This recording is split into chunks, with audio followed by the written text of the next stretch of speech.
इतिहास खुद को दोहराता है और ये बात बिल्कुल सच है। जो हाल ठाकरे परिवार का हुआ, हाथों से अपनी ही पार्टी शिवसेना चली गई, अब ऐसा ही हाल ममता बनर्जी का भी हुआ है। इतिहास ने खुद को दोहराया। जो मंजर महाराष्ट्र की राजनीति में देखने को मिला था, वही बंगाल में भी हुआ। पहले विधायक और फिर सांसद बागी हो गए। ऊपर से ममता बनर्जी से अब उनकी पार्टी भी छिन गई है। टीएमसी के बागी गुट ने न सिर्फ ममता बनर्जी से उनकी पार्टी छीनी, बल्कि उन्हें अध्यक्ष पद से भी हटा दिया है। अब क्या करेंगी ममता बनर्जी? कौन कौन से रास्ते उनके पास बचे हैं, चलिए आपको बताते हैं। नमस्कार, टीवी 24 नेटवर्क देख रहे हैं आप। मैं हूं आपके साथ शिखा बहरोत्रा।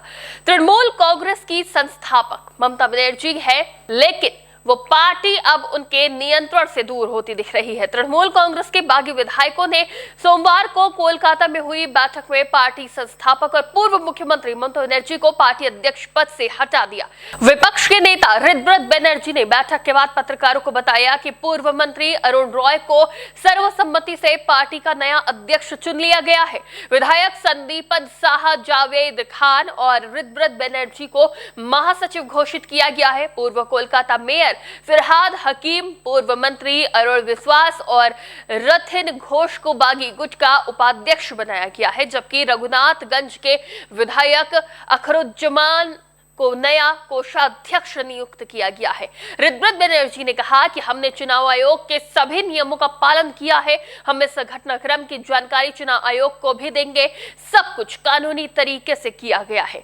जब उनसे पूछा गया कि ममता बनर्जी अब भी तृणमूल की अध्यक्ष और अभिषेक बनर्जी महासचिव हैं, तो ऋतव्रत बनर्जी ने कहा कि उन्हें कालीघाट में हो रहे घटनाक्रम से कोई मतलब नहीं है। उन्होंने दावा किया कि उनका गुट ही असली तृणमूल कांग्रेस है। कोलकाता के कालीघाट में ममता बनर्जी का आवास है। उन्होंने कहा कि हमें नहीं पता कालीघाट से क्या घोषणा हुई है। वहां लोगों की नियुक्तियां हो रही हैं, लेकिन अगले ही दिन उनके इस्तीफे की खबर भी आ रही है। उनके बारे में चर्चा करने का कोई मतलब नहीं है। महाराष्ट्र में जैसे शिवसेना ठाकरे परिवार के पास नहीं रही, पश्चिम बंगाल में टीएमसी के साथ भी वैसा ही हो रहा है। अभी शिवसेना की कमान महाराष्ट्र के उप मुख्यमंत्री एकनाथ शिंदे के पास है, लेकिन वो बाला साहेब ठाकरे की तस्वीर अपनी पार्टी के बैठकों में जरूर लगाते हैं। शिंदे बाल ठाकरे की विरासत पर अपना दावा करते हैं, लेकिन पश्चिम बंगाल में टीएमसी के बागी गुट ने सोमवार को ममता बनर्जी की तस्वीर भी नहीं लगाई। इस पर प्रतिक्रिया देते हुए बेलीघाटा विधायक और ममता बनर्जी के करीबी कुणाल घोष ने इन घटनाक्रमों को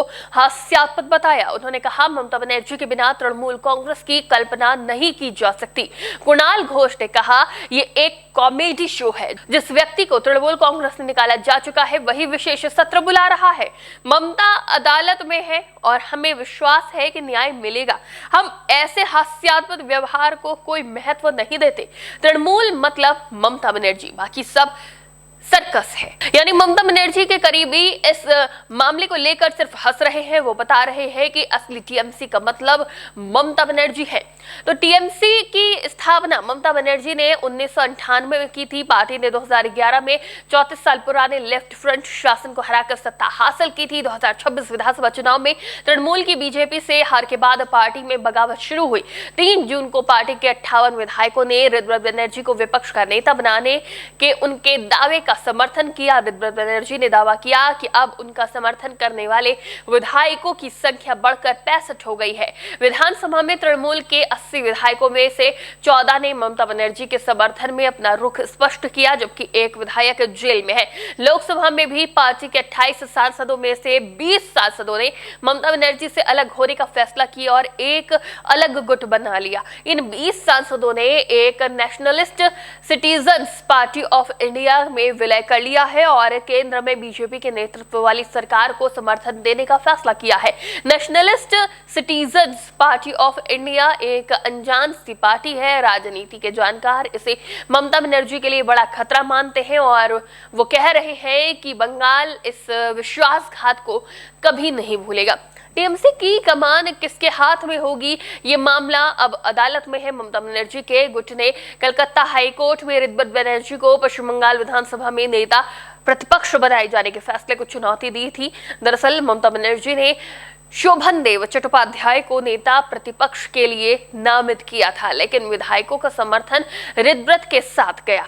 कलकत्ता हाईकोर्ट ने इस मामले में ममता बनर्जी गुट को अंतरिम राहत नहीं दी थी। हालांकि अदालत ने सभी पक्षों से हलफनामा मांगा है ताकि इस बड़े सवाल की जांच की जा सके कि विपक्ष के नेता को मान्यता देने में स्पीकर ने अपने अधिकार क्षेत्र के भीतर काम किया है या नहीं। उधर ममता बनर्जी और भतीजा अभिषेक बनर्जी ने लोकसभा अध्यक्ष ओम बिरला से बागी सांसदों को अयोग्य घोषित करने की मांग भी की थी। हालांकि संविधान की 10वीं अनुसूची में ये तय नहीं है कि स्पीकर को दल बदल या अयोग्यता याचिकाओं पर कितने समय में फैसला लेना होगा।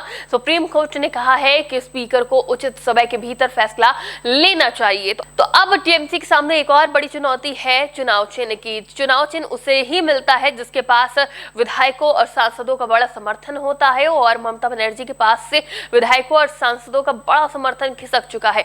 ऐसे में अब देखना ये दिलचस्प होगा कि किसके पास पार्टी का सिंबल जाता है। क्या जिस तरह से महाराष्ट्र में शिवसेना, जो पहले शिवसेना थी, जो असली शिवसेना थी, और जो उद्धव परिवार के पास जिसकी कमान थी, उनसे छीनकर ये दूसरी तरफ चला जाता है, बागी गुट की तरफ चला जाता है, तो क्या अब ममता बनर्जी के साथ भी यही होगा? क्या बागी गुट के पास ही सिंबल भी चला जाएगा? क्या वही बनेगी असली टीएमसी? आपको क्या लगता है? अपनी राय हमें कमेंट बॉक्स में जरूर बताएं। फिलहाल के लिए इतना ही। देखते रहिए टीवी 24 नेटवर्क।